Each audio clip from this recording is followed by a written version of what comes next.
ముగించండి. Hare Krishna. Hand race చేయండి. ఒకటే వచ్చింది.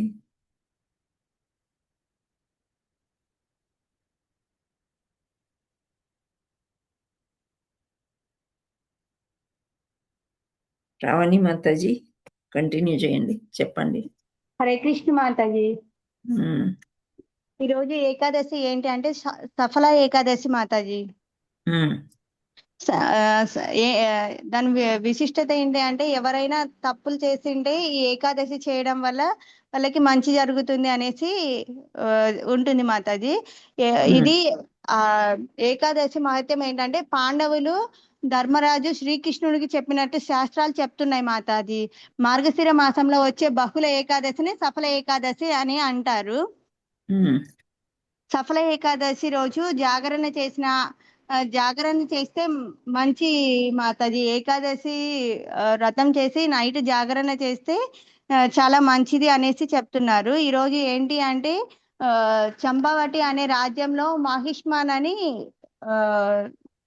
అని రాజ్యంలో ఉంటుంది మాతాజీ. అక్కడ వాళ్ళ అబ్బాయి అన్ని తప్పుడు పనులు చేస్తూ ఉంటారు మాతాజీ. అయితే తనకి వాళ్ళ తండ్రి ఎంత చెప్పినా కానీ తను వినడు. అయితే తప్పులు చేస్తున్నారు అనేసి తనని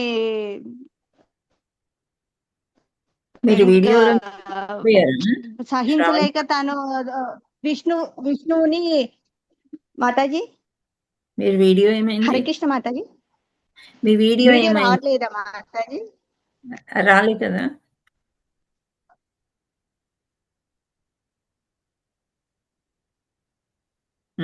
ఎస్.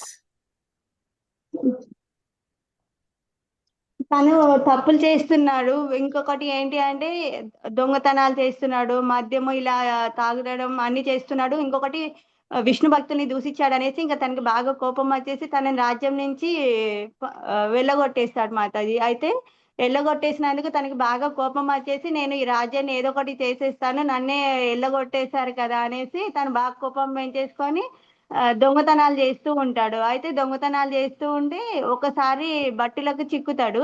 ఆ బట్టలు చిక్కితే బాగా కొట్టడం అన్ని చేస్తాడు. అయినా కానీ తనకి కోపం మాత్రం తగ్గదు. అయితే ఒకరోజు ఇంకా బాగా ఈ డిసెంబర్ ఈ నెలలో వస్తుంది కాబట్టి బాగా చలి ఉంటుంది అడవుల్లో. అయితే తనకి ఆ చలికి జలుబు ఇలా వచ్చేసి ఇంకా నీరసం అయిపోతాడు బాగా. ఆ నీరసం అయిపోయి ఇంకా తన తిండి కూడా తినకుండా ఏం ఉంటాడు. నీరసం తోటి తను ఆ రోజు ఏమీ తినకుండా జాగరణ చేస్తాడు. ఒక పండు దొరుకుతుంది, అది శ్రీకృష్ణుడికి సమర్పిస్తాడు. ఆ ఫలంని అది కృష్ణ ఈ ఫలం నువ్వు స్వీకరించు అనేసి ఆయన ఆ బాధతోనే చెప్తాడు. నాకు ఇంత కష్టంగా ఉంది, నేను లేవనికి కూడా ఓపిక లేదు అనేసి చెప్తాడు. అయితే తనకి తెలీదు ఆ రోజు ఏకాదశి వ్రతం చేశాడని. అయితే తను జాగరణ అయిపోయి అంత చేసిన తర్వాత శ్రీకృష్ణుడు తనకి ప్రత్యక్షమయ్యి తను చేసిన ఏకాదశి ఫలానికి నువ్వు నీ తప్పులని క్షమించేసి ఇప్పటి నుంచి నీకు మంచిగా ఉంటుంది, ఇప్పటి నుంచి నువ్వు తప్పులు చేయొద్దు అనేసి తనకి క్షమించి మళ్ళీ రాజ్యంకి తిరిగి పంపిస్తారు. అయితే తను చేసిన తప్పు ఏంటి అనేసి తన తండ్రికి అంత చెప్తాడు. తన తండ్రి దగ్గరికి వెళ్ళినప్పుడు ఆ రాజ్యంకి మొత్తం తిలకం ఒక వైష్ణవు ఎలా ధరిస్తారో పంచ ఇలా అన్ని బట్టలు నీట్గా వేస్తారు, తిలకం అంతా ధరిస్తే తను చేసిన తప్పు అని నేను ఇలా ఇలా చేసినందుకు నన్ను క్షమించండి అనేసి చెప్పినందుకు తనని ఆ రాజ్యంలోకి మళ్ళీ వాళ్ళ తండ్రి తిరిగి రాణిస్తారు. తను ఎప్పుడైతే మరణిస్తాడో ఆ టైంలో విష్ణు దూతాలు వచ్చేసి తనని తీసుకెళ్ళిపోతారు. ఎందుకు అంటే తను చేసిన ఏకాదశి ఫలం వల్ల తనకు వచ్చిన లాభము. ఎవరైతే ఈ ఏకాదశిని చేస్తారో వాళ్ళకి అంతటి మోక్షం శ్రీకృష్ణుడు ఇస్తాడు. ఈ ఏకాదశి చేయడం వల్ల మనకి అశ్వమేధ యాగం చేసినంత పుణ్యం వస్తుంది అనేసి చెప్తున్నారు మాతాజీ. సఫల ఏకాదశి. హరే కృష్ణ మాతాజీ. హరి బోల్ మాతాజీ, చాలా చక్కగా చెప్పారు. Thank you so much. Hare Krishna. ఇంకెవరైనా ఏమైనా పాయింట్స్ చెప్తారా? ఫలితాలు ఏమైనా చెప్పగలుగుతారా? హరే కృష్ణ. ఏకాదశి చేయడం మూలాన ఫలితం ఏంటి, లేదా ఏకాదశి నియమాలు ఏమన్నా చెప్పగలిగితే 2-3 పాయింట్స్ చెప్పండి. హరే కృష్ణ. చందన మాతాజీ జాయిన్ అయ్యారా? ఎస్ చెప్ మాతాజీ, యాక్చువల్లీ బ్రేక్ లో ఉన్న ఏకాదశి స్టోరీ విందామని జాయిన్ అయ్యా Mataji. Okay. Okay. Actually Mataji Ekadashi story అయితే ఐడియా లేదు, కానీ నాకు ఏకాదశి ఆ వాటి ఫలితాలు అంటే ఏకాదశి రోజు ఏమేమి తినొచ్చు ఏమేమి తినకూడదు అనేవి నాకు ఐడియా ఉన్నాయి మాతాజీ, అవి షేర్ చేస్తాను. చెప్పండి. యాక్చువల్లీ ఏకాదశి రోజు బేస్డ్ ఆన్ అంటే ఎవరి హెల్త్ ని బట్టి వాళ్ళు ఆ సాబుదానా కిచిడి తీసుకోవచ్చు. అండ్ మనకి కుట్టుపిండి అనే దాని మీద ఉంటది కదా మాతాజీ, అవి ఆ దోశలు అలాంటివి తినొచ్చు. చేసి ఇంట్రెస్టింగ్ గా ఉంటే కనుక నిర్జల అయినా చేయొచ్చు వాటర్ తీసుకోకుండా. రేపు బ్రేక్ చేసే వరకు నిర్జల చేసే వాళ్ళు కూడా ఉంటారు డివోటీస్. ఇన్ కేసు నిర్జల ఉండలేని వాళ్ళు సాబుదానా కిచిడి, ఇవి కుట్టుపిండి దోశలు, చపాతీలా అయినా తీసుకోవచ్చు. అంటే ఏకాదశి చేయడం వల్ల ఏంటంటే మాతాజీ ఆల్రెడీ చెప్పారు, అశ్వమేధ యాగం చేసినంత బెనిఫిట్ ఒకటి, గోదానం చేసినంత పుణ్యము, గోదానం చేసినంత పుణ్యము వస్తది అని ప్రభు వాళ్ళు చెప్తుంటే విన్నా మాతాజీ నేను. Right, correct. ఇంకా ఇంకేమైనా తెలుసా? అంతవరకు తెలుసు మాతాజీ, పర్ఫెక్ట్ గా. Very nice. సో హరే చందన కృష్ణ మాతాజీ. పోటీ అండ్ మన కోహోస్ట్ లాగా అప్పుడప్పుడు వస్తారు, షేర్ చేస్తుంటారు గ్రూప్స్ లో. So she's a very good devotee. మొన్నటి దాకా నిర్జల చేసింది. నిర్జల అంటే ఈ రోజు నుండి నీళ్లు తాగకుండా ఉంటే రేపు మార్నింగ్ వరకు నీళ్లు తాగకుండా బ్రేక్ చేస్తూ రేపు మార్నింగే అలా చేసేది. మాతాజీ కొంచెం లాస్ట్ వైకుంఠ ఏకాదశికి స్టార్ట్ చేశాను. లాస్ట్ 2 weeks నాకు హెల్త్ సరిగ్గా లేక 2 times ఇస్కాన్ అబిడ్స్ లో ప్రసాదం తీసుకున్నాను. అంతవరకు నిర్జల చేశాను మాతాజీ. యా, 1 year నుంచి తను పాటిస్తుంది, last December to this December. And చాలా చక్కని డివోటీ. ఈ మధ్య జాబ్ వల్ల కొంత బిజీగా ఉంది. సో తను నిర్జల చేసి ఇప్పుడిప్పుడే కొంచెం హెల్త్ ప్రాబ్లం వస్తుందని ఈవినింగ్ కొంచెం తినింది, 2 times నుంచి తింటుంది. సో అలా మనకి శక్తానుసారం austerities as per your capacity అని గోవర్ధన గిరివరదాస్ ప్రభుజీ చెప్తా ఉంటారు. మీకు ఎంత చేతనవుతే అంత. కానీ ఏకాదశి పాటించడం వల్ల చాలా ఫలితాలు ఉన్నాయి అని చెప్తున్నాను. అంటే ధామ్కి వెళ్ళాలంటే ఇది ఒక ఈజీ పద్ధతి అన్నమాట, శ్రీకృష్ణ పరమాత్ముని చేరుకోవాలంటే. ఇంకా ఎవరైనా ఏమైనా షేర్ చేసుకుంటారా? థ్యాంక్ యూ చందన మాతాజీ. హరే కృష్ణ మాతాజీ. హరే కృష్ణ మాతాజీ. హరే కృష్ణ మాతాజీ. అనురాధ మాతాజీ చెప్పండి. అది ఏకాదశికి ముందు రోజు నైట్ కూడా అన్నం తినొద్దు అంటారు, ఏకాదశి తర్వాత నెక్స్ట్ డే నైట్ కూడా తినొద్దు అంటారు. అదైతే చేస్తానండి నేను. ఇంకా అంటే అన్నం రోజు తినం, కానీ ఇట్లనే ఎప్పుడైనా ఫంక్షన్లకు అట్లా పోతే కొద్దిగా అంటారు కదా, అప్పుడు కూడా తినం అన్నట్టు అట్లా. ఇంట్లో అయితే ఏం తినం, కానీ ఆ ఏకాదశి ముందు రోజు అలా తినొద్దు అని అంటారు అన్నట్టు, నైట్ 2 రోజులు అని. అది కూడా చేస్తాను అన్నట్టు. హరే కృష్ణ మాతాజీ. హరిబోల్. నాగమణి మాతాజీ చెప్పండి. మాతాజీ, శ్రీ మహావిష్ణువును ఉసిరికాయలతో దానిమ్మ పండ్లతో పూజ చేస్తే కూడా సకల సంపదలు, సౌభాగ్యము, ఐశ్వర్యము చేకూరుతుందని అంటారు మాతాజీ. ఓకే. ఈ ఈ ఈ తపస్సు అంటే ఈ జాగరణ, ఈ తపస్సు చేయడం వల్ల చాలా పుణ్యము వస్తుంది. యజ్ఞము లేదా తీర్థము కానీ చేసినంత శాస్త్రాలు చెప్తున్నాయని చెప్తారు మాతాజీ. హరిబోల్. హరిబోల్ మాతాజీ. సో మనకి ఫలితం తెలుసు, ఏకాదశి ఏ విధంగా చేయాలో తెలుసు, ఏకాదశి ఎందుకు చేస్తారు అనేది శ్రీకృష్ణుడు యుధిష్ఠిరుడికి ప్రతి 15 రోజులకు ఒకసారి ఆయన అడుగుతూ ఉంటాడు, మనం చెప్పుకుంటూ ఉంటాము. సో ఏకాదశికి ఎన్ని వస్తాయి? నెలకు 15 రోజులు, 15 రోజులకి ఒకటి అంటే సంవత్సరానికి ఎన్ని వస్తాయి? 2 వస్తాయి. ఒక్కోసారి 24 వస్తాయి. నవంబర్ నెలలో 3 ఉన్నాయి మాతాజీ. అవును, అంటే అది తిథిని బట్టి వస్తుంది కాబట్టి ఒక్కొక్కసారి ఏమవుతుందంటే మనకి వస్తే ఇంకో నెల ఒకటే వస్తుంది అలా. సో మనకి ఇవన్నీ తెలుసుకున్న తర్వాత కూడా మనము ఉపవాసం అంటే ఏకాదశి లేము అని అంటే కొంచెం అతిశయోక్తిలాగా ఉంటుంది. ప్రయత్నం చేయాలి ఎంత అవుతే అంత. ఇప్పుడు వయసు అయిపోయిన వాళ్ళు మందులు వేసుకోవాలి అవి ఇవి అంటారు. మందులు వేసుకోండి అన్ని చేయను, కానీ వేరే ఫుడ్ చాలా ఉంది కదా, ఆ ఫుడ్స్ కూడా మీరు తీసుకుంటూ ఉండడానికి ప్రయత్నం చేయండి. ప్రహ్లాద్ మహారాజ్ చెప్పారంట భాగవతంలో, you start your devotion at the age of 5 అని. అంటే చిన్న పిల్లల్లాగా 5 సంవత్సరాల నుంచే పిల్లలకి అలవాటు చేసినట్లయితే వాళ్ళు కొంతవరకు ఒక 40 years వచ్చేసరికి మంచి భక్తులు అవుతారు. భౌతిక ప్రపంచంలో కూడా మంచి పేరు తెచ్చుకుంటారనమాట. బాగా జ్ఞానాన్ని పొంది చదువు, మంచి సంస్కారము, మంచి ఉద్యోగము, మంచి బిజినెస్ ఏదో ఒకటి వాళ్ళు సాధించగలుగుతారు. సో ఇవన్నీ కూడా మనకి పద్మ పురాణంలో చెప్పి ఉన్నారు కాబట్టి మనము అన్ని పురాణాల నుంచి తీసుకుని ఇక్కడ చదువుకుంటున్నాం ఒక గ్రూప్లో కూర్చుని. సో ఇవన్నీ కూడా నిజాలే, భగవంతుడు చెప్పినవి, సాక్షాత్ శ్రీమద్ నారాయణుడే చెప్పాడనమాట. అందుచేత మనం పాటించడానికి ప్రయత్నం చేయాలి. ఇంకొకటి ఏం చెప్పారు, ఉపవాసం అంటే ఫాస్టింగ్ అని కంపల్సరీ అని ఏమీ లేదు. ఏకాదశి ఫుడ్ తింటూ కూడా భగవంతుడికి జపం చేసుకుంటూ, భగవంత్ పుస్తకాలు చదువుకుంటూ, ఇలా సత్వగుణంలో ఉండడం అనేది చాలా ముఖ్యము అని చెప్తూ ఉంటారు. మనం మామూలుగా ఏకాదశి సరే ఫాస్టింగ్ చేస్తున్నాం, ఒక సినిమాకో, ఒక షాపింగ్ మాల్కో, ఎక్కడికో వెళ్ళిపోయి టైంపాస్ చేద్దాము, ఆకలి అనేది మనకు తెలియకుండా ఉండాలి అని, దట్ ఈస్ వెరీ రాంగ్. మనం ఈ రోజంతా కూడా భగవద్ ధ్యానంలోనే ఉండడానికి మనం ప్రయత్నం చేయాలన్నమాట. సో మనము ఏకాదశి స్టోరీ విన్నాము, ఏకాదశి గురించి తెలుసుకున్నాము. ఇప్పుడు మనము భాగవత కథలో నుండి శ్రీకృష్ణుడు దేవాది దేవుడు అనే పుస్తకంలో నుండి మనం చదువుకుంటున్నాం కదా. సో నెక్స్ట్ స్టోరీకి వెళ్దాము. ఇది చాలా చాలా ఇంట్రెస్టింగ్గా ఉంది.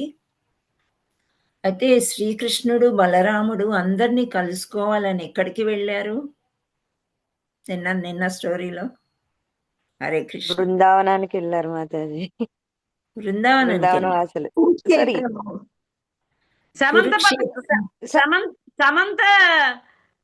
సారీ సమంత అవును కురుక్షేత్రానికి వెళ్ళారమ్మా. కురుక్షేత్రంలోనే మాతాజీ. కౌరవులు పాండవుల యొక్క యుద్ధం ఎక్కడ జరిగింది? కురుక్షేత్రం. సో ఒకసారి ఇంతకుముందు హస్తినాపురానికి వెళ్ళారు, ఇప్పుడు కురుక్షేత్రంకి వెళ్ళారనమాట. కురుక్షేత్రంకి ఎందుకు వెళ్ళారంటే పరశురాముడిది గుర్తు తెచ్చుకోండి, Samanta Panchakam Mataji. Very good, very good. ఇందిరాబోయిన మాతాజీ. సమంతక పంచకం అనే నది అక్కడ ఉంది కాబట్టి అందులో స్నానం చేస్తూ, అది పుణ్యక్షేత్రం అన్నమాట, అందరు దేవతలు కూడా వస్తారు. అక్కడ ఆయన ఏం చేశాడు, పెద్ద యాగం చేశాడు కదా. ఎవరు? పరశురాముడు. సో ఎంతో మంది క్షత్రియుల్ని చంపి ఉన్నాడు కాబట్టి ఆ యొక్క పాపం తగలకుండా మహాయాగం చేస్తారు. అందుచేత అది పుణ్యక్షేత్రం అయింది. ధర్మక్షేత్రే కురుక్షేత్రే. సో కురుక్షేత్రం అనేది ధర్మక్షేత్రం. ఆ ధర్మక్షేత్రానికి వీళ్ళు ఇచ్చేశారు. అక్కడ నుండి అంటే మథుర నుండి శ్రీకృష్ణుడు, బలరాముడు వచ్చారు. ఇక్కడ బృందావన వాసులందరూ వచ్చారు. మళ్ళా వాళ్ళు అక్కడే ఉన్నారు కదా కౌరవులందరూ కూడా. సో పాండవులు, కౌరవులు వీళ్ళందరూ కూడా చక్కగా కలుసుకున్నారు. సో కలుసుకున్నారు, మొత్తానికి అందరూ వచ్చారు. ఎందుకు అంటే ముఖ్యంగా బలరామకృష్ణుల్ని చూడడానికి వస్తారు వాళ్ళు. వాళ్ళు వచ్చి ఆ తర్వాత ఏం మాట్లాడతారు అని అంటే, ఇద్దరు తల్లిదండ్రులు అంటే వసుదేవులు, దేవకి వసుదేవులు, ఆ తర్వాత నంద యశోదాలు, వీళ్ళు కూడా వస్తారు. కలుసుకుని అందరూ మాట్లాడుతూ ఉంటే శ్రీకృష్ణుడు పక్కకి వెళ్ళి అందరు గోపికల్ని కూడా సందర్శించి వాళ్ళకి కూడా కృష్ణ చైతన్యం గురించి బాగా వివరించి చెప్తాడు. ఆ తర్వాత వీళ్ళందరూ ధర్మరాజు అంటే యుధిష్ఠరుడు, భీముడు, పాండవులందరూ అన్నమాట, వీళ్ళందరూ వచ్చి కృష్ణుని కలుస్తారు. ఆ తర్వాత ఏమవుతుంది, వాళ్ళ యొక్క భార్య, పాండవుల యొక్క భార్య ఎవరు?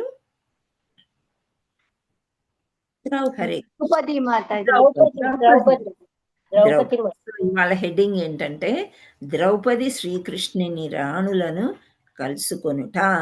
శ్రీకృష్ణుడికి ఎంతమంది రాణులు ఉన్నారు? 16,108.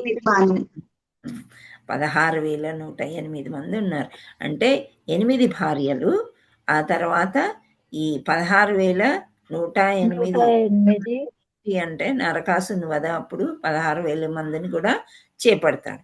సో అందుచేత ఇక్కడ మనకి అందరూ రాణులు అన్నమాట. వీళ్ళందరినీ కూడా ద్రౌపది పలకరిస్తుందంట. ఇంతమందిని పలకరించాలంటే ఎంత ఔదార్యం భార్యల్ని అందరినీ కలుసుకోవడానికి ఉత్సాహంగా ముందుకొస్తుంది అనేది ఈ యొక్క అధ్యాయం పేరు అన్నమాట. సో ఈ అతిథులు చాలా మంది రాజులు వచ్చారు కదా, నిన్న మనం చదువుకున్నాం ఇంత వాళ్ళ పేర్లన్నీ కూడా. సో శ్రీకృష్ణుని సందర్శించుకోవడానికి ఎంతో మంది అతిథులు వచ్చారు. వారిలో యుధిష్ఠిర మహారాజు నాయకత్వన వచ్చిన పాండవులు కూడా కలరు. గోపికలకు వారు కోరిన గొప్ప వరం వారికి అనుగ్రహించి శ్రీకృష్ణుని వారిని పంపివేసిన తర్వాత తనని సందర్శింపవచ్చిన యుధిష్ఠుని అతని బంధువుల్ని కలుసుకొనెను. ముందుగా వారి యోగక్షేమాలు ఆయన విచారించెను. నిజానికి శ్రీకృష్ణుని చరణాల విందను అర్చించు వారికెన్నడూ అశుభములు కలుగవు. సో ఎవరైనా మనకు అతిథులు వచ్చినప్పుడు ముందు మనం ఏమంటాము? బాగున్నారా, రండి కూర్చోండి. అది మనం అడిగేది. బాగున్నారా అనేది అడుగుతాం తప్పకుండా. ఇక వృద్ధులు పెద్దవాళ్ళు ఏదో నడుస్తుందమ్మా, ఇలాగ నడిపిస్తున్నాము కాలము అని అంటారు. కొందరేమో చాలా బాగున్నాము అని అంటారు. కొందరేమో దైవ కృప అంటారు. కొందరు మీ కృప వల్ల బాగున్నాం. ఇట్లా రకరకాల ఆన్సర్స్ మనం వింటూనే ఉంటాము. సరే రండి అని చెప్పి అన్నిటినీ మనం యాక్సెప్ట్ చేసి మంచినీళ్ళు అడిగి ఆతిథ్యము ఇస్తాం అన్నమాట. సేమ్ వే కృష్ణుడు కూడా ఈ గోపికల్ని చక్కగా కృష్ణ చైతన్యం గురించి అంతా వివరించి వాళ్ళని పంపివేసిన తర్వాత ఇటు పాండవుల వైపు తిరిగారంట. సో పాండవుల్ని చూసి యుధిష్ఠిరుడు పెద్దవాడు కాబట్టి వాళ్ళని కలుసుకొని ఎలా ఉన్నారు, బాగున్నారా మీరందరూ అని చెప్పేసి కుశల ప్రశ్న చేసి యుధిష్ఠిరుడు మిక్కి సంతోషం చెందిన వాడై ఆయనతో ఇట్లా నేను. సో యుధిష్ఠిరుడితోని బాగున్నారా ఇలా అడిగారు అనమాట శ్రీకృష్ణ పరమాత్ముడు. కుశల ప్రశ్నలు, ఉభయ కుశలోపరి అంటారు కదా, అలా అడిగారు అనమాట. అడిగితే ఇంకా ధర్మరాజు అంటే యుధిష్ఠిరుడు ఇంకా చాలా విషయాలు మాట్లాడారు అనమాట. ఏమి అంటే, నీ యొక్క భక్తి మేము చేస్తున్నాం, మేమంతా కూడా కృష్ణ చైతన్యంలో ఉన్నాము. కృష్ణ చైతన్యంలో నిరంతరం నీ గురించి ఆలోచిస్తూ నీ చరణాల విందాలని తలుచుకుంటూ మహనీయులైన భక్తులకు నిత్య సంతుష్టులై ఆధ్యాత్మిక ఆనంద అమృతంను ఆస్వాదించుచుందురు. సో ఎప్పుడు కృష్ణ కృష్ణ అనుకుని కృష్ణుడి యొక్క పాదాలని తలుచుకున్నట్లయితే మనము వాళ్ళు నిత్య సంతుష్టులై ఉంటారంట. ఎప్పటికీ ఆత్మ ఆనందంగా ఉంటుంది. ఆ అమృతాన్ని వాళ్ళు ఎప్పటికీ ఆస్వాదిస్తూనే ఉంటారు అని చెప్తున్నారు. సో నీ ఆధ్యాత్మిక లీలలు గూర్చి వారు చేయు ప్రసంగంలో పైకి వెలువడుచుండును. సో ఎప్పుడైతే భక్తులు శ్రీకృష్ణుడి లీలల్ని వర్ణిస్తూ మాట్లాడుకుంటూ ఉంటారో అప్పుడు వాళ్ళ యొక్క ఆనందము బయటికి కనిపిస్తుంది కృష్ణ అని చెప్తున్నాడు. సో వాళ్ళ యొక్క వదనార విందాల నుండి వెలువడు అమృత బిందువులు ఎంత శక్తివంతమైనవనగా వానిని ఆస్వాదింపగలుగు ధన్యునకు అతని జనన మరణ చక్రం నుండి విముక్తి కలిగించును. సో ఈ జనన మరణ చక్రము ఇది చాలా మందికి ఎన్ని సత్సంగులు అటెండ్ అయినా కానీ అది వాళ్ళకి అర్థం కాదండి. అర్థం చేసుకోవాలి. ఈ జననం మరణం అనే ఈ చక్రం నుండి బయటికి వెళ్ళాలి అనే ఆలోచన మనకి రావాలన్నమాట. సరే అది వస్తుందా రాదా అది మనకు అనవసరం. భగవంతుణ్ణి తలుచుకుని ఆయన నీడలోనే మనం ఉన్నట్లయితే మళ్ళీ జన్మ వద్దు అనేది అర్థం అన్నమాట. జనన మరణ చక్రాన్ని నుండి వెళ్ళిపోవడము అంటే మనము మళ్ళీ మనకి ఈ జననం ఈ ప్రపంచంలో వద్దు, అంటే ఈ జన్మకే నాకు ముక్తి కావాలి అని కోరుకోవడం అన్నమాట. సో ఇలా దేవుడి లీలల గురించి బాగా తలుచుకున్న వాళ్ళు తప్పకుండా జనన మరణ చక్రాల నుండి విముక్తిని కలిగించును.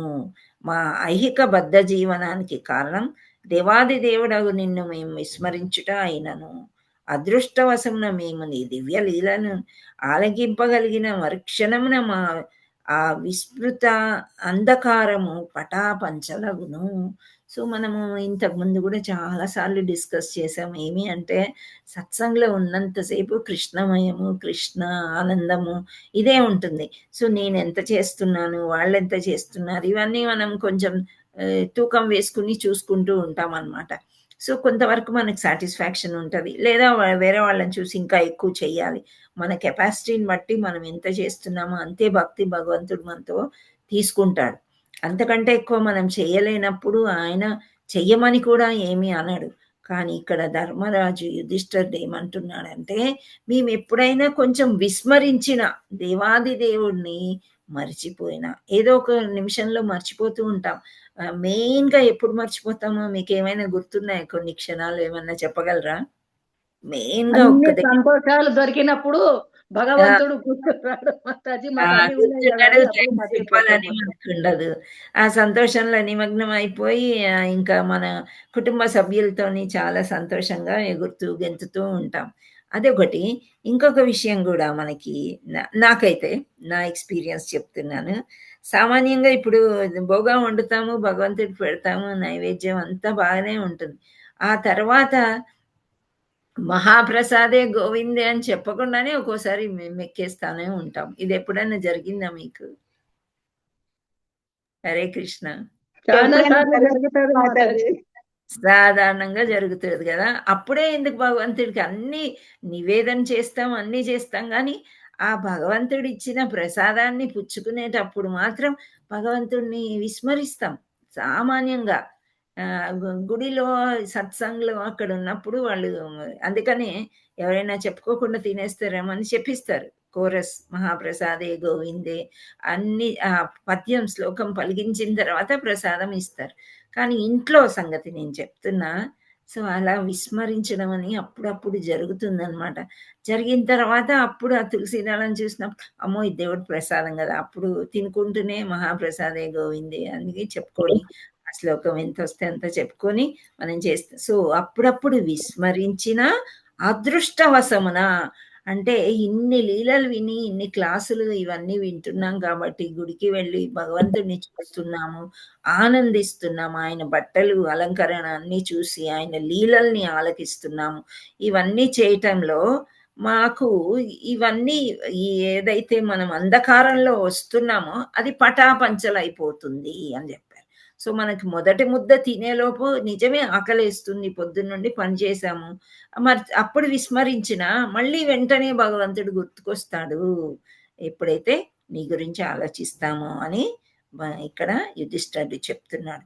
సో ఇలా నిమగ్నమై ఉండు మాకు శుభముల కొరత ఏముండును అంటే, మాకు రోజు శుభమే, రోజు పండగలాగే ఉంటుంది. కృష్ణుని తలుచుకుని కృష్ణుని తయారు చేసి భోగా పెట్టి ఇవన్నీ చేసినప్పుడు సో మనకి అన్ని శుభాలే ఉంటాయి కదా మాకు అని యుధిష్ఠిరుడు అంటున్నారు. ఇంకొకటి ఏమంటున్నారంటే, నీకు సంపూర్ణంగా శరణాగతి చేశాము, నీ చరణార విందాలు తప్ప మరి దేనిని ఆశ్రయించకుండానున్నంత వరకు మాకు శుభములే కలుగునని మా దృఢ నిశ్చయము.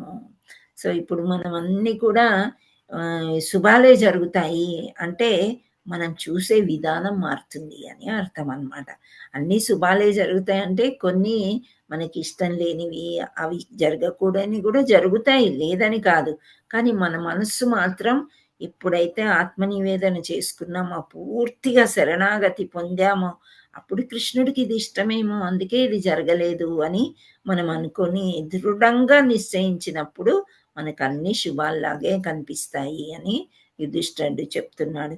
ప్రభు అపారమైన జ్ఞానానికి ఆధ్యాత్మిక ఆనందము నీవు సముద్రం వంటి వాడవు, మనోమయ జగత్తులో వర్తించుచుండునంతవరకు జగత్ స్వప్న సుష్టుప్లు అను 3 తాత్కాలిక అవస్థలోనే మేము కాలం గడుపుచుందుము.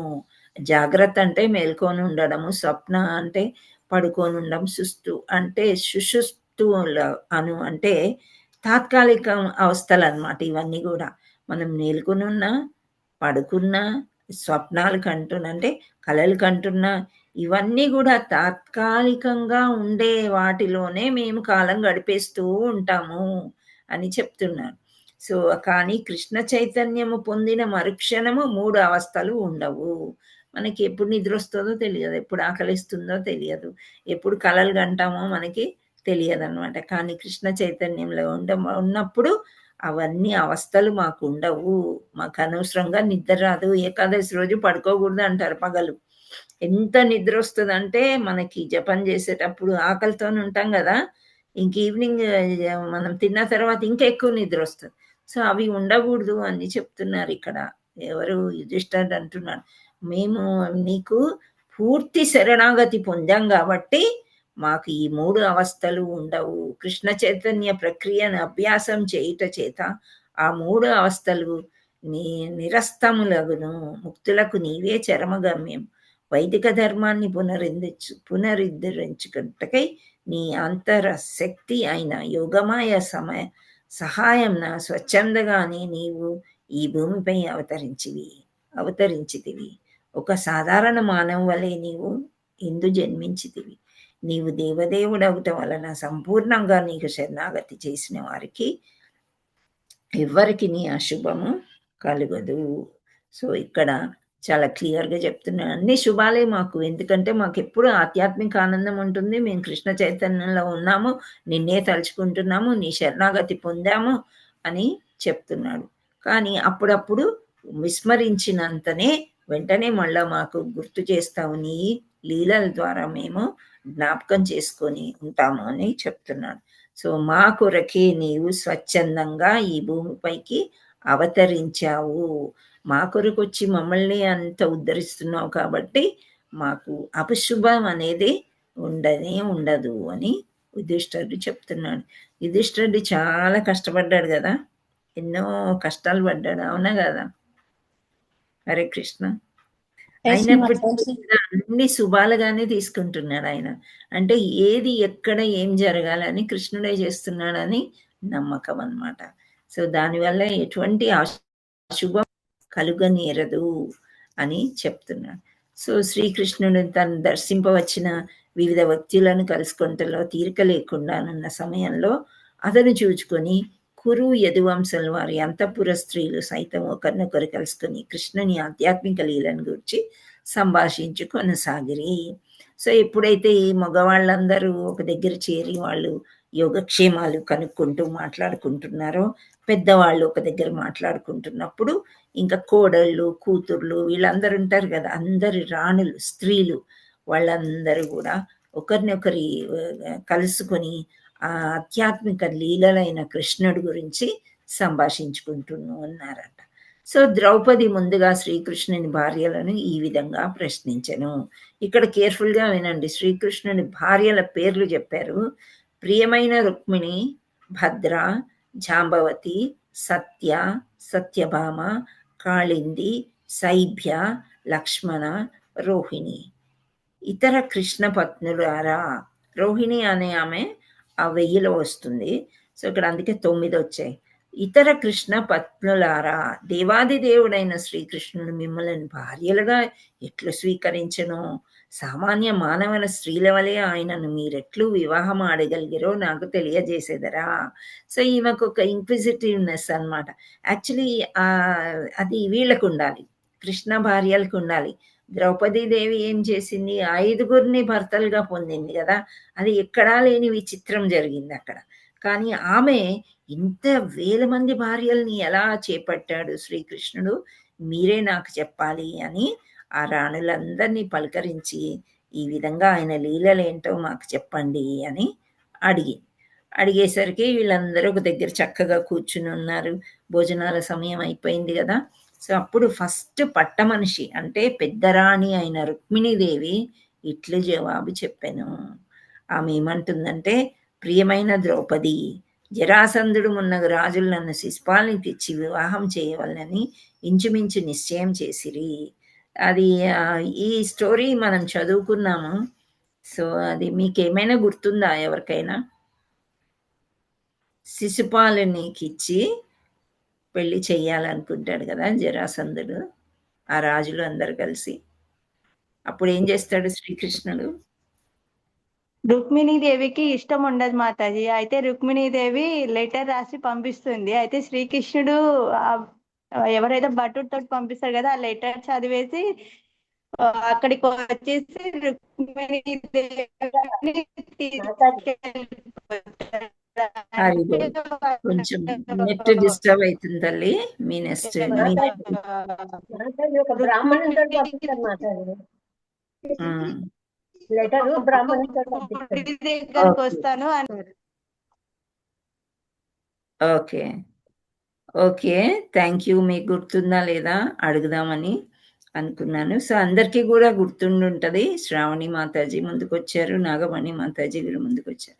ఓకే, అయితే ఆ మహోత్సవం ఎలా జరిగింది ఇప్పుడు ద్రౌపది మాతకి చెప్తుందన్నమాట రుక్మిణీదేవి.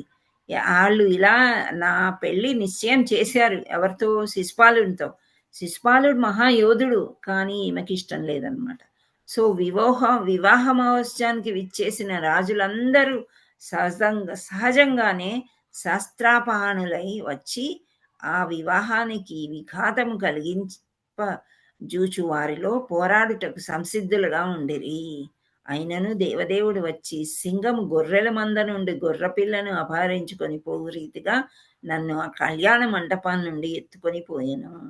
సో శ్రీకృష్ణుని విషయంలో అది ఒక ఆశ్చర్యకరమైన పని కాదు. ఏలైనా ఈ లోకంలో ఉన్న వీరులు రాజులు అందరూ ఆయన పాదార విందాల కడ శిరస్సు వంచిన వారే.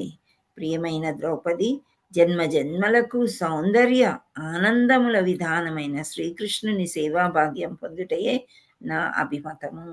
ఇదే నా ఏకైక వాంఛ, నా జీవిత ధ్యేయము అని ఆమె చెప్తుందన్నమాట. నా జీవిత ధ్యేయము శ్రీకృష్ణునే పెళ్ళాడాలనుకున్నాను, అందుచేత నేను అతన్నే పెళ్ళాడాను అని. ఆయన ఎలా వచ్చాడు? ఒక సింహం గొర్రెపిల్లను ఎత్తుకుపోయినట్టు అంత సభలో నుండి అంత పెళ్లి హడావుల్లోంచి నన్ను తీసుకువెళ్ళారు అని చెప్పింది. సో ఆ విధంగా పెళ్లి జరిగింది మాది అని ద్రౌపదికి ఎవరు? రుక్మిణి చెప్పింది. ఆ తర్వాత నెక్స్ట్ సత్యభామ. సత్యభామ స్టోరీ మనకు తెలిసిందే కదా, వినాయక చవితి రోజు చదువుకుంటామా? సో శమంతకమణి స్టోరీ అన్నమాట. సో ఈ శమంతకమణి స్టోరీ సత్యభామ చెప్తుంది. మా పినతండ్రి ప్రసేన మరణం మిక్కిలి చింతించిన వాడైన మా తండ్రి శ్రీకృష్ణుడే మా పినతండ్రిని వధించాడు, శమంతకమణిని అపహరించారు అని నింద మోపుతాడు. ఎందుకు నింద మోపుతాడు? వినాయక చవితి రోజు పాలల్లో చంద్రుడిని చూస్తాడు కదా, అందుకనే నింద వస్తుంది. ఆ నిందని పరిసమాప్తి చేసుకోవడానికి అడవులు పట్టుకుని వెళ్ళి జాంబవంతుడితో ఎన్ని రోజులు పోట్లాడతాడు? హరే కృష్ణ. 27 27 డేస్ బాగా ఘోరంగా పోరాడిన తర్వాత జాంబవంతుడికి ఏం తెలిసి వస్తుంది? ఈయనే రాముడు అని తెలుసుకుంటాడు. రాముడికి ఉన్న శక్తియే కానీ వేరే ఎవ్వరు కూడా ఇలా చెయ్యలేరు అని చెప్పి అప్పుడు నా రాముడు అని గుర్తించి కృష్ణుడే రాముడు అని గుర్తు వచ్చిన తర్వాత అప్పుడు కృష్ణుణ్ణి దూషించి తిని అని మా తండ్రి సిగ్గును విచారాన్ని పొందాను. ఆ మణి తిరిగి తన వద్దకు వచ్చిన తర్వాత అయితే ఆ మణిని ఎప్పుడైతే జాంబవంతుడిని అంటే వధించాడు, జాంబవంతుడితో గెలిచి మణిని తీసుకొచ్చి ఇచ్చినంతలో ఈ సత్యభామ యొక్క తండ్రి విచారిస్తాడు, సిగ్గుపడతాడు. ఆ తర్వాత తన దోషాన్ని పరిహారం చేసుకోదలిచి అంతకుముందు నన్ను ఇతరులకు ఇత్తునని వాగ్దానం చేసి ఉన్నాను, మనస్సు మార్చుకొని మా తండ్రి శమంతకమణితో పాటు నన్ను కూడా శ్రీకృష్ణుని పాదార విందాల వంతు సమర్పించుకొనెను. ఈ విధంగా స్వామి నన్ను పరిచారకగాను పత్నిగాను స్వీకరించెను అని చెప్తుంది. నెక్స్ట్ వచ్చేది జాంబవంతి. జాంబవతి కూడా ఏమవుతుంది? ద్రౌపది ప్రశ్నకి ఏమని చెప్తుంది? ప్రియమైన ద్రౌపది, మా తండ్రి వృక్షాధిపతి అయిన జాంబవంతుడు శ్రీకృష్ణునితో పోరాటానికి దిగినప్పుడు తమ వెనుకటి ప్రభు సీతాపతి అయిన రామచంద్రుడే ఆ శ్రీకృష్ణుడు ఆయనకు తెలియదు. శ్రీకృష్ణుని నిజ స్వరూపం తెలియక 27 రోజుల పాటు మా తండ్రి ఆయనతో హోరాహోరీగా పోరాడాడు. ఆ తర్వాత ఎవరు ఓడింపజాలరని తెలుసుకొని ఈ విధంగా తాను తనకు వచ్చిన శమంతకమణిని తన స్వామికి ప్రీతిని చేకూర్చుట నన్ను కూడా ఆయన భార్యగా వసగెను. ఈ విధంగా మా వివాహం జరిగింది. జన్మ జన్మలకి ఈ విధంగా శ్రీకృష్ణుని పరిచారక ఉండవలనని నా అభీష్టము నెరవేరింది. సో ఆ విధంగా 3 పెళ్ళిళ్ళు అయినాయి. నెక్స్ట్ కాళింది వచ్చింది. కాళింది ఏమని చెప్తుందంటే, భర్తగా పొందగోరిన అనేక వ్రతాలు చేసిందంట ఆమె. శ్రీకృష్ణుడే భర్త కావాలని ఎన్నో నోములు నోచింది. శ్రీకృష్ణుడు ఈ సంగతి తెలిసిన వెంటనే తన మిత్రుడు అర్జునుడితో సహా వచ్చి నన్ను తన భార్యగా స్వీకరించెను. పిమ్మట యమునా నది తీరం నుండి ఆయన నన్ను తన అంతఃపురానికి కొనిపోయాను. నాడు మొదలు నేను శ్రీకృష్ణ స్వామి గృహ పరిచారక ఉండు భాగ్యము పొంది తిని ప్రభువు నన్ను తన పత్నిగా గైకొనిరి అని ఆమె చెప్పింది. నెక్స్ట్ మిత్రవింద ఏమంటుందో చూడండి. ప్రియమైన ద్రౌపది, నా స్వయంవరానికి ఎందరెందరో రాజకుమారు కృష్ణ ప్రభు కూడా విచ్చేసెను. స్వయంవరానికి వచ్చిన రాజులందరూ జయించి ఆయన నన్ను తన పత్నిగా పరిచారకగా అంగీకరించెను. వెంటనే ఆయన నన్ను ద్వారకా తీసుకుని వెళ్ళి వేట కుక్కల మధ్య నుండి ఒక లేడీని సింహం ఎత్తుకుపోయినట్లు స్వామి నన్ను కొనిపోయెను. నన్ను స్వామి అట్లు కొనిపోగా నా సోదరులు ఆయనతో పోరాటానికి తలపడి ఆయన చేతిలో ఓడిపోయిరి. ఈ తీరుగా జన్మ జన్మలకు శ్రీకృష్ణుని పరిచారకును కావాలనని నా మనోరథము నెరవేరెను. ఈ స్టోరీ మనకి చాలా కరెక్ట్గా ఈరోజు వచ్చింది చూడండి. శ్రీకృష్ణున్నే పత్నిగా పొందాలని ఈ రోజు నుండి ఎవరు పూజ చేస్తారు? పాసురాలు, ఆండాళ్ దేవత, గోదాదేవి పాసురాలు ఈరోజు స్టార్ట్. మొదటి పాసురము, రెండవది, అలా 30 రోజులు మనం పాసురాలు చదువుకుంటే కృష్ణుడికి చాలా అంటే పరిచారకలు అంటే సర్వెంట్ ఆఫ్ ది సర్వెంట్స్ మనము అవుతాం అన్నమాట. సో గోలోకంలో వెళ్ళి కృష్ణుడి యొక్క సేవ మనము చేసుకోవచ్చు. రాధారాణి యొక్క సేవ, లేకపోతే వాళ్ళ పరిచారకుల యొక్క సేవ, ఏదో ఒకటి అన్నమాట. సో వీళ్ళందరూ చూడండి, భార్య అవ్వాలంటే మనము సమాన హక్కులు ఏదో అంటూ ఉంటాం కదా. కానీ అంత పెద్ద రాణులు, అంత పెద్ద రాజులు, ఎంత ఐశ్వర్యవంతులు, వీళ్ళందరూ ఏమనుకున్నారు? ఆయనకి నేను సేవ చేయాలి అని వ్రతాలు చేశారంట. పరిచారకను కావాలనని మా నోములు, వ్రతాలు ఎన్నో చేశారు. సో వాళ్ళని పత్నులుగా స్వీకరించాడంట. సో అలా అటు తర్వాత సత్య ద్రౌపదీదేవి ప్రశ్నకు ఇట్లు బదులిచ్చెను. ప్రియమైన ద్రౌపది, నా తండ్రి నా స్వయంవరానికి దేశాల నుండి రాజకుమారులను ఆహ్వానించారు. నా కాబో భర్త ధైర్య సాహసాలను పరీక్షించుటకై రాజకుమారులు దీర్ఘములైన పాము వలె మెలకలు తిరిగి ఉన్న కొమ్ములు గల 7 భయంకరమైన వృషభములతో పోరాడి వానిని జయింపవలనని నియమం నేర్పరచెను. దురదృష్టవశమున వచ్చిన రాజకుమారులు అందరూ ఆ వృషభాల చేతిలో ఓడిపోయి క్షతగాత్రులై తమ రాజధానులకు తిరిగిపోయి.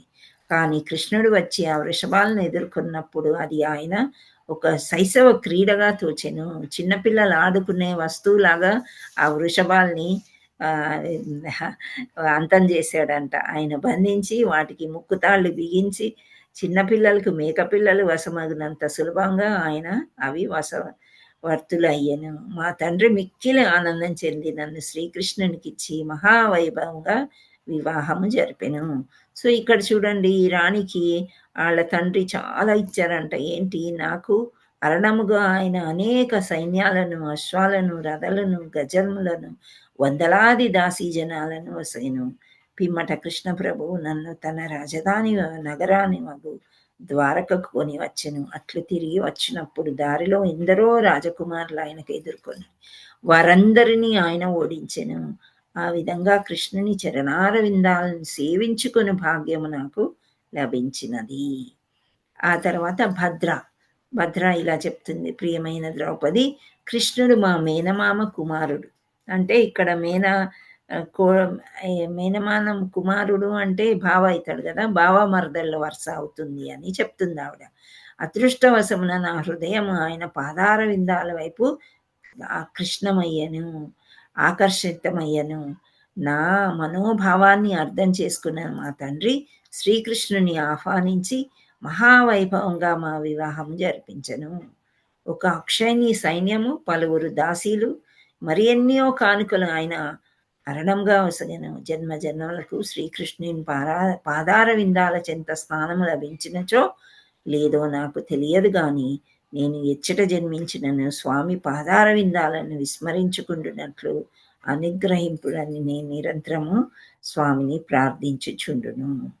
అటు తర్వాత లక్ష్మణ. పలుమార్లు నారద మహర్షి శ్రీకృష్ణుని దివ్యలీలను కీర్తించుచుండగా నేను విని ఉంటిని. భాగ్యాది దేవతయగు లక్ష్మీదేవి కూడా శ్రీకృష్ణుని పాదార విందాల వైపు ఆకర్షితం అయి ఉన్నదని నారదుడు పలకగా విని నేను కూడా ఆయన చరణార విందాలకు దాసినైతిని. నాడు మొదలు నిరంతరము నేను ఆయనకు కూర్చియే తలపోయసాగితిని. సో నారదుడు లోకాలు తిరుగుతూ ఉంటాడు కదా, మంచి మంచి రాజుల దగ్గరికి అందరి దగ్గరికి వస్తూ ఉంటే రాకుమార్తెలు కూడా అన్ని వింటారనమాట. సో ఆయన లక్ష్మీదేవి యొక్క ఘనత నారదుడి ద్వారా తెలుసుకుంది. ఆమె ఎప్పుడు కాళ్ళ దగ్గరే ఉండి కాళ్ళు ఒత్తుతూ ఉంటుంది కదా విష్ణుమూర్తికి. సో ఆ చరణాలుకి నేను కూడా దాసి అయితే మంచిది అని ఆమె ఎప్పుడు అలాగే ఆలోచించేదన్నమాట. ఆ విధంగా ఆయన పట్ల ఆకర్షణ నాలో క్రమంగా పెరుగు వచ్చింది. సో ప్రియమైన మహారాణి, మా తండ్రికి నేననిన మిక్కిలి ప్రేమ. నా మనస్సు కృష్ణునిపై వాళ్ళని గ్రహింపగానే మా తండ్రి ఒక ఉపాయం ఆలోచించను. మీ తండ్రి నీ స్వయంవరానికి చేసిన ఏర్పాటు వంటిదే ఒక ఏర్పాటు మా తండ్రి కూడా చేశాను.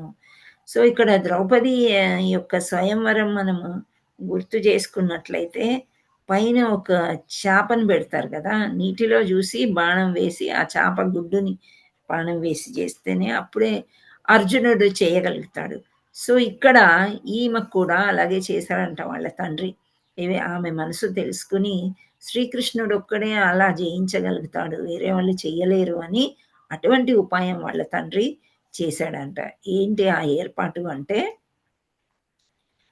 నీ స్వయంవరంలో మత్స్యము నీటి కప్పు నుండి పైకి కనపడినట్లు వేలాడదీసబడెను. నా స్వయంవరంలో అది ఒక వస్త్రము చే ఆచ్ఛాదింపబడెను. ఆ వస్త్రం గుండా దానిని ప్రతిబింబము కిందనున్న నీటి కుండలో చూచి ఆ మత్స్యమును కొట్టవలెను. ఇదే నా స్వయంవరంలో ఏర్పరిచిన పోటీలోని విశేషము. సో ఆ విధంగా ఒక బట్టలో చుట్టి పెట్టారంట.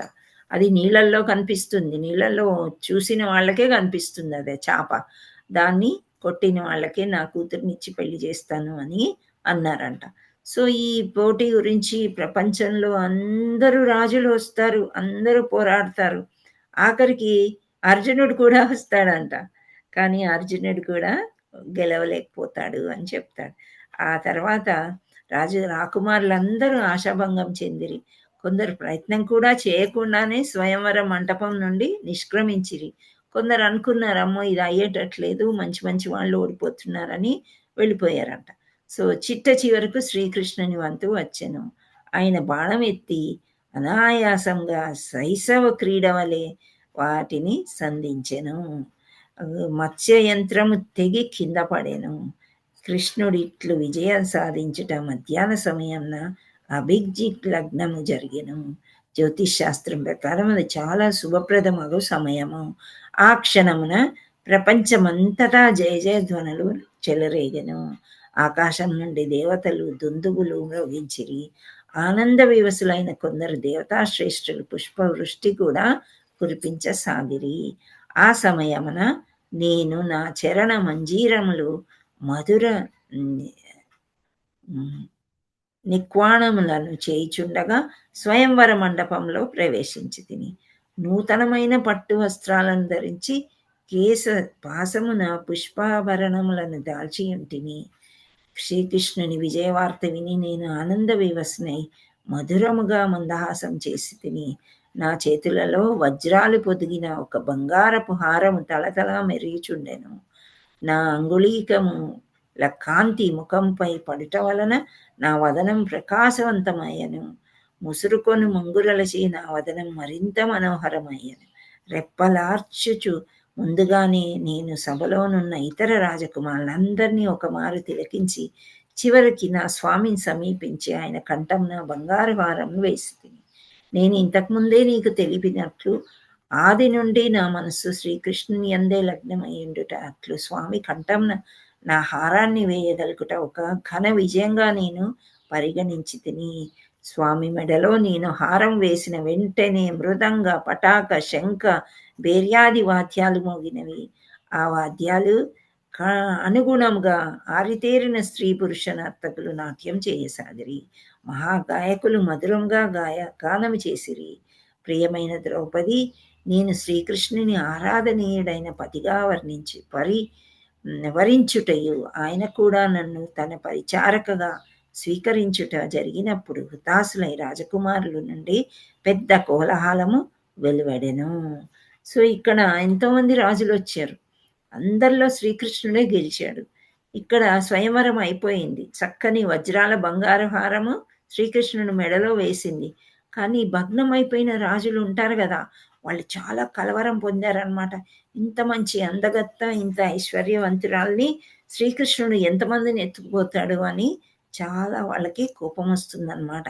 సో ఆర్భాటాలను లెక్క చేయకుండా నా భర్త చతుర్భుజుడైన నారాయణ రూపంలో 4 అశ్వాలు లాగుచున్న ఒక రథంపై నన్ను ఎక్కించుకొని హఠాసులై రాజకుమారుల నుండి ప్రతిగణను సంకించి స్వామి అందుకు సంసిద్ధుడై తన శార్గజ బలమును చేత ధరించెను. సుప్రసిద్ధుడైన సారథి ధారకుడు అంటే శ్రీకృష్ణుని యొక్క సారథి క్షణకాలమైనను జాగు చేయకుండా రథాన్ని ద్వారకానికి దిశకు తోలుకొని పోయెను. సో ఇక్కడ ఆ రథము సంసిద్ధం చేశాడనమాట ధారకుడు. ఎందుకంటే ఈ రాజులు మామూలు వాళ్ళు కాదు, వీళ్ళందరూ కూడా అపోజిషన్ పార్టీ, ఎలాగో కొట్లాటకు వస్తారని తొందరగా రథాన్ని ఎక్కించుకొని, ఎప్పుడైతే స్వయంవరం అయిపోయిందో తొందరగా రథాన్ని ఎక్కించుకొని ద్వారకాకి చాలా స్పీడ్గా అన్నమాట వెళ్ళిపోయారంట. ఆ విధంగా రాజకుమారులందరూ చూచుండగా ఒక సింహము మంద నుండి లేడిని కొనిపోయినట్లు అత్యంత శీఘ్రంగా ఆయన నన్ను తీసుకొని పోయెను.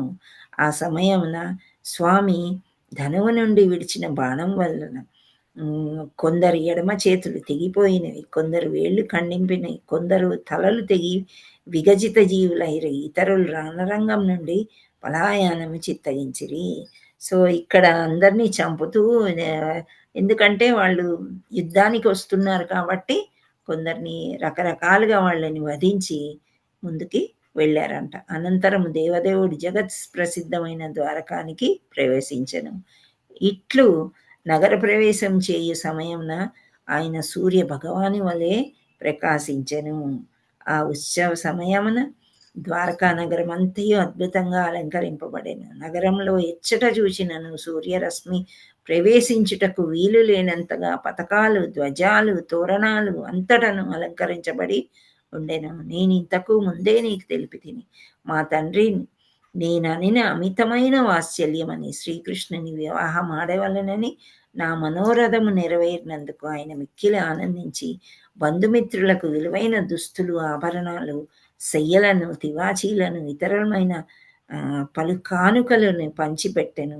శ్రీకృష్ణుడు స్వయం పర్యాప్తుడైన మా తండ్రి తన గౌరవం ప్రకటించుటకు నా భర్తకు సైన్యాలను, గజాలను, రథాలను, అశ్వాలను, అపురూపములైన విలువైన ఆయుధాలను ఎన్నింటిలో కట్నంగా అర్పించెను.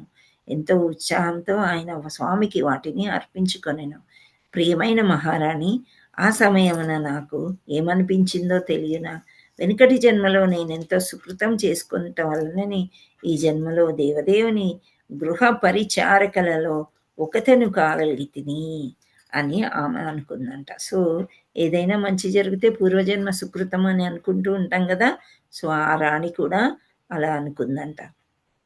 సో ఇంకా లాస్ట్కి అనమాట, ప్రియమైన మహారాణి, భౌమాసుడు దిగ్విజయము సందర్శం దేశంలో అందమైన రాజకుమార్తెను చెరపట్టి తెచ్చి తన ప్రాసాదంలో బంధించెను. ఈ వార్త శ్రీకృష్ణునికి తెలియగానే ఆయన భౌమాసురునితో యుద్ధం చేసి అతను జయించి మాకు బంధ విముక్తి కలిగించెను. సో భౌమాసురుని ఆపై అతని సైనికులను అందరినీ శ్రీకృష్ణుడు సంహరించెను. మాలో ఎవరిని గాని భార్యగా స్వీకరింపవలసి అవసరం ఆయనకు లేకపోయినను మా అభ్యర్థనను మన్నించి మా 16,000 మంది రాజకుమార్తెలను ఆయన వివాహమాడెను. ప్రియమైన ఓ మహారాణి, మాకు గల ఒకే ఒక యోగ్యత, మేము నిరంతరము శ్రీకృష్ణుని పాదార విందాలను ధ్యానము చేయుచుండుటయే. జనన మరణ చక్రం నుండి విముక్తి సాధించుటకు ఇది ఒక్కటే మార్గము. మహారాణి ద్రౌపది, మా మాట విశ్వసింపు. మేమెన్నడూ ఐశ్వర్యం గాని, భోగభాగ్యం గాని, స్వర్గలోక సుఖాన్ని కాని ఆశించిన వారం కాను. భౌతికమైన అట్టి సుఖాలను అనుభవించుట యోగుల వలె సిద్ధుల వలె సాధించుట కానీ అత్యున్నతమైన బ్రహ్మ పదవిని పొందుట కానీ మా అభిమతం కాదు. మరియు సాలోక్య, సారూప్య, సామీప్య, సాయుధ్య ముక్తులలో దేనిని మేము కోరలేదు. అంటే ఇక్కడ వాళ్ళు ఏమంటున్నారంటే, మేము ఎన్ని వ్రతాలు పూజలు ఆయన యొక్క సేవ కోసం చేసుకున్నాం కానీ మాకు ఒక స్వర్గం కావాలి, లేకపోతే ఇక్కడ నుండి తీసుకువెళ్ళిపోయి మాకు ఒక ముక్తి కావాలి అని ఎప్పుడూ మేము కోరుకోలేదు. ఏ భోగము అంటే ఏ ఐశ్వర్యం కానీ, భోగభాగ్యాలు కానీ, భౌతిక ప్రపంచంలో కానీ, వేరే లోకాల్లో కానీ మేము ఏది కోరుకోలేదు. ఇది ఇవ్వమని అది ఇవ్వమని మేము అడగలేదు. ఏదియూ మేము ఆకర్షింపలేదు. మా ఒకే ఒక నిర్ణయం ఏమంటే శ్రీకృష్ణుని చరణార విందాల పవిత్ర ధూళిని మా శిరస్సుపై దాల్చుటయే. సో అది మాత్రమే మేము కోరుకున్నాం, ఇంకా వేరేది ఏమీ కోరుకోలేదు అని. ఈ 8 మంది భార్యలు అలాగే అన్నారు. ఈ 16,000 100 యాక్చువల్లీ కొన్నిట్లో 100 అని చెప్తారు, కొన్నిట్లో 16. వీళ్ళందరూ కూడా పాదధూళి తప్ప వేరేది ఏమీ కూడా కోరుకోలేదు అని చెప్తున్నారు. సో భాగ్యాది దేవత లక్ష్మీదేవి కూడా కుంకుమ పువ్వుతో పాటు మా చరణధూళిని కూడా తన వక్షోజంపై ధరింపవలనని కోరుకోనాను. బృందావనంలో ఒక గోపబాలుడుగా సంచరించు సమయంలో శ్రీకృష్ణుని పాదార విందాలకు అంటుకొనిన పుణ్య ధూళిని మాత్రమే కేవలం మేము ఆశించితిమి. ముఖ్యంగా గోపికలు, రేపల్లెలోని గోపబాలురు, వన్య స్త్రీలు బృందావన వీధులలో గరికగా జన్మించి శ్రీకృష్ణ పాదార విందాలను స్పర్శను అనుభవింపవాలని కోరుకుందరు. సో వీళ్ళందరూ కూడా శుద్ధ భక్తులు అన్నమాట. ఇంకా భగవంతుడి పాదాలు తప్ప మాకు ఇంకా ఏమీ వద్దు. ఈ జన్మ మృత్యు జరావాది నుండి తప్పించి నీ స్వర్గలోకానికి వెళ్ళాలి, అవన్నీ కూడా ఎటువంటి కోరికలు లేవు.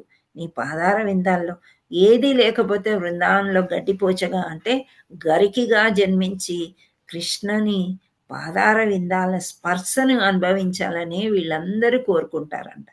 ప్రియమైన మహారాణి, జన్మ జన్మలకు మేమెట్టి సౌభాగ్యాన్ని పొందవలని తప్ప వేరెట్టి కామ నయు మాకు లేదు. అంటే వేరే కామ ప్రేరితమైన కోరికలు మాకేమీ లేవు. అదొక్క సౌభాగ్యమే. ఆయన అడుగుల్ని, ఆయన పాదార విందాల్ని మేము సేవించుకోవడమే. ఇది తప్ప మాకేమీ లేదు. ఇన్ని జన్మలైనా మాకు సంతోషమే, కానీ ఇదే పాదార విందాల యొక్క సేవ మాత్రం మాకు కావాలి.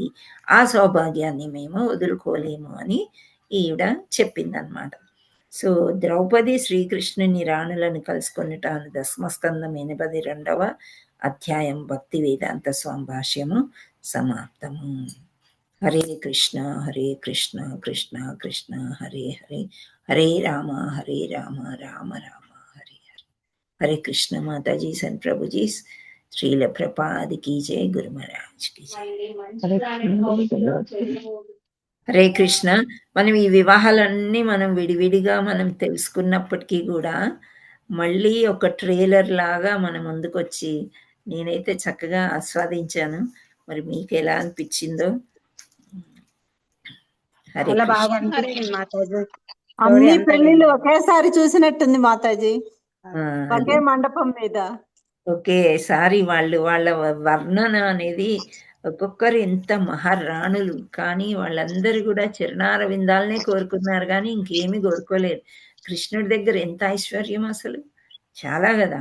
సో నాకు ఒక కొడుకు కావాలి, నాకు ఇంత ఐశ్వర్యం కావాలి, నాకు ఇన్ని చీరలు, ఇన్ని నగలు, అవన్నీ ఏమీ అనుకోవట్లేదు వాళ్ళు. ఓన్లీ పాదధూళి దొరికితే చాలు అనుకున్నారు. సో అలాంటి వాళ్ళు శుద్ధ జీవుల, అందుచేత వాళ్ళు భార్యలు అయ్యారు. హరే కృష్ణ. హరే కృష్ణ మాతాజీ, నాకు నెట్ రాలేదు మాతాజీ, వినలేకపోయాను. అవునా? రికార్డింగ్ ఉంటది కదమ్మా, ట్రై చేయండి. ఓకే, మార్నింగ్ నుంచి రావట్లేదు మాతాజీ, అసలు ఎంత ట్రై చేసినా గానీ. ఇప్పుడు ఇప్పుడు అందిందా? వచ్చింది. ఓకే, ఒక్కోసారి మాతాజీ. నాకు కూడా క్లాస్ స్టార్ట్ అయ్యే ముందు ఏదో లైట్